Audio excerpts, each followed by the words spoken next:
are you, mate? Good, mate. How are you? Yeah, good. Thanks. Lovely to see you. Really looking forward to this masterclass. Thank you very much for joining us. No problem. Let's get started. Yeah, let's do it. Here come Forest, promising this. It's Brennan Johnson, and Brennan Johnson scores! Listen to the roar. Forest have liftoff. So, Brennan, we have to start at the very beginning. You're the son of a professional footballer. What was it like for you growing up? Did you feel pressure with regards to that? No, not too much, to be fair. I think playing at Forest and being here since a young age, they kind of take the pressure away. No one really spoke of it too much. Kind of just let me be me and kind of get down to my football. What position did you start off as? Yeah, so I started off as a, where I play now, like as a right midfielder, right winger kind of player. Then I went to a striker as I got a bit older, then dropped down into midfield and played almost like a defensive midfielder, as you can say. But then I kind of crept forward again, and once I went on loan to Lincoln, that's when I started playing out wide. And yeah, I think just playing in all them positions has kind of shaped me as a player. Well, you mentioned going on loan to Lincoln. Was that a big moment for you? Did you feel that loan spell really made you feel that you belonged at a certain level or wanted to kick on? Yeah, definitely. They kind of just let me play and develop, and I had such a good manager there, and all the boys were unbelievable. So I think just getting 40, 50 games at that age and coming back then feeling more rounded player and feel more ready to play against men. You came back, you're into the first team. Did you feel that you could propel the team into the Premier League the way that you did? Not at the start, no. I just kind of felt like I felt that first season was kind of be getting ready to play in the Championship and learning on the job and making mistakes. But I think the team started really bad that season, I remember, and as it kind of rolled out and we started doing better, I felt a lot more confident to be the player who can get the goals for the team and kind of help them find them back into the Premier League at the end of the season. And yeah, the team was unbelievable, and yeah, it was a really great season for me. Well, we've arrived here on the right wing, a position you're so natural and comfortable in. Should we stop and have a look at some of the aspects that make your game so strong? Yeah, let's do it.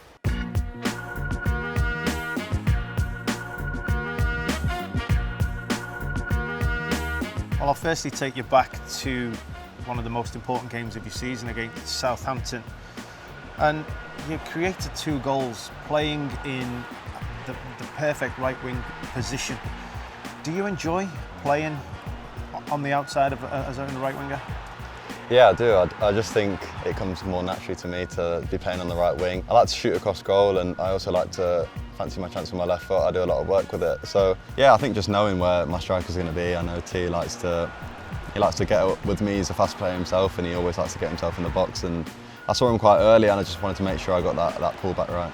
I love this face that you pull there at the end, saying, "I've done my job. You go and do your job now." And he did, didn't he? Yeah, that's exactly what that face was. So I want to talk to you now about your movement and the way you like to play on the back shoulder of defenders running in behind. Is that where you feel you're at your best? Yeah, I think for me, off the back is where I feel more confident. Making movements like wider, then going at them, kind of coming across them. And yeah, I think also I like to make the run in between, but I feel like it's easier for them to read it and maybe play you offside in that respect. So yeah, always run on the back of defenders. Gibbs White. Here's Johnson. It's Brennan Johnson. Your relationship with Morgan Gibbs White is very strong. Everybody can see that. Do you have a sign? Do you look at each other, or do you just instinctively know when the ball is in a certain position? Now's my chance to make me run. We just know what's going to happen. I think when he's kind of running in the pitch and I'm out wide and making that run in behind, he knows where to pass it and when to pass it. And I think we didn't really know each other's games as well at the start of the season, but now I know his game really well and he knows mine, so it's a real positive.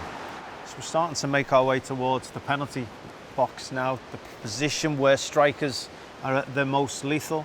And I want to talk to you about following in and rebounds and being reactive inside the penalty area. It's something all strikers have to do. How important is that become to your game to try and make sure that you get goals in this situation?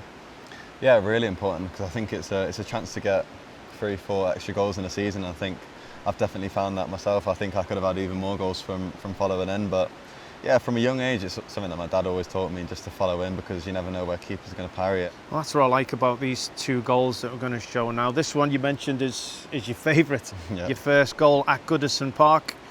I can't pretend to have enjoyed either of these 2 goals, but as you say, you're in a position off the shoulder of defenders, as you said you like to play, and yet body's facing the goal. This is what I like about it. Look at everybody else in that picture has their body facing to the ball except yourself and the person shooting. I think it's Yates. Yeah. And from that position, there's only going to be you that's reacting quick. Yeah, this one especially I had to be really concentrated because it's not a typical tap-in. It's not a bad parry, to be fair, and I think he can still have a chance to get up and kind of tighten the angle, and I know his body shape's going to be going one way, so I kind of had to go in the far corner, and yeah, I just had to focus on the contact that I made with the ball, and it went in, which I was happy with. It was a great finish and enjoyed, I would say, by you and the team there. Yeah, And this is in the reverse fixture. Brilliant play by Chris Wood and Morgan Gibbs-White, but again, your body position off the shoulder, facing the Everton goal, in behind defenders, and as soon as you realise that Morgan Gibbs-White's about to shoot, you're already set off. I could kind of tell which corner he was going to go for. He was going to try and open up and get it in that far corner, and obviously Pickford's a great keeper, and I know he's going to make it hard for anyone to score just off the shot that Morgs had, so I think if he was to parry it, I knew I needed to be there because it's important for me to be in them positions to help the team out and get the goal. Can you be aware of where your teammates are going to shoot, having trained with them so often and play with them so often, and then you can make your movements on top of that? Yeah, I think especially in them two clips there, I think Yates, he likes to get that ball out of his feet and hit across the keeper, and he scored a few goals from that, especially last season, and I knew he can hit that with a good pace because he's a powerful boy. The same with Morgs, when that ball got set to him, I know he likes to set it around the post and trying to turn it in, and yeah, it was a good save, and I just knew that I had to be in them positions because if it was going to be parried anywhere, it was going to be parried into them positions. We're back at the scene of one of your best goals of the season, at home to Leeds United, a volley. Talk us through your technique there. Yeah, the ball came in and I think one of the Leeds players got a head to it, but it was kind of into the ground. And as soon as that comes to me, I just think contact, like get the contact right. I don't want to slice it to go over. I think I've got to get my kind of body shape in position and then kind of take it midway down. I don't want to leave it too low because I knew it was going to probably come off my toe.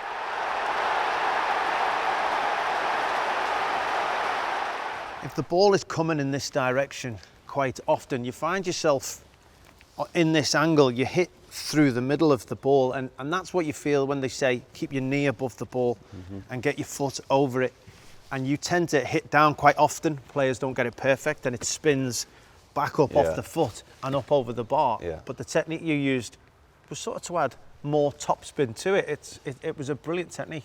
As you said there, as a young player, you get taught to kind of get your knee over the ball and hit it with the laces. So since growing up, I've always liked to hit the ball with my instep, and a lot of the goals that I score are with that kind of similar technique. So even when the ball's bouncing, I feel most confident hitting the ball like that, so I just kind of carry on doing it. Now I want to talk to you about first touch.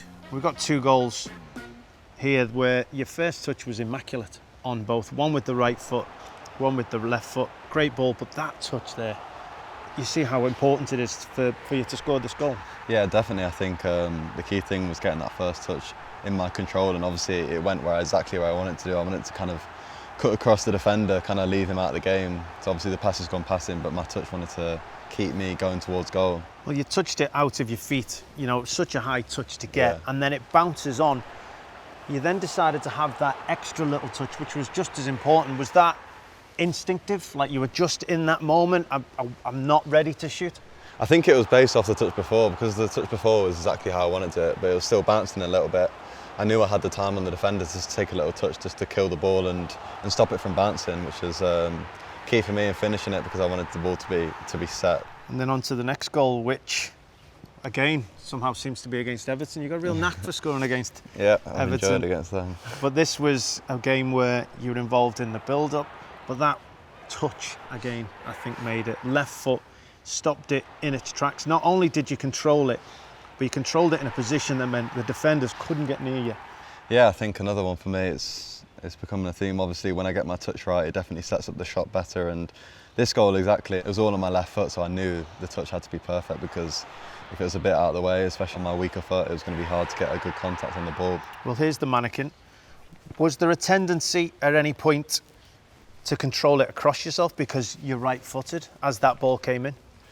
No, I just think naturally I'm I'm quite confident on my left foot, but as the ball came across, it felt like it was good just to keep it running across and then shooting in with my left foot as well, because I knew they just cleared the ball and all the defenders were this side. So I think when Yatesy played the ball back to me, there's definitely a space here to take my touch and finish this side instead.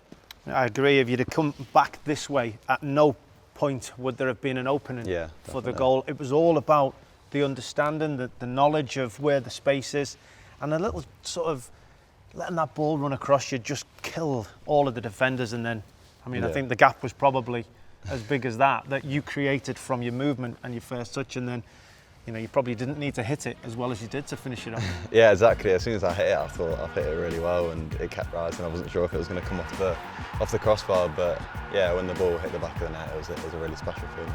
I think it's a good way to finish. Thank you very, very much problem. for Thank joining you for us. having me. Really enjoyed your company. Yeah, definitely. Thank you for an wonderful insight on all this Brennan Johnson. No problem. Thank you for having me.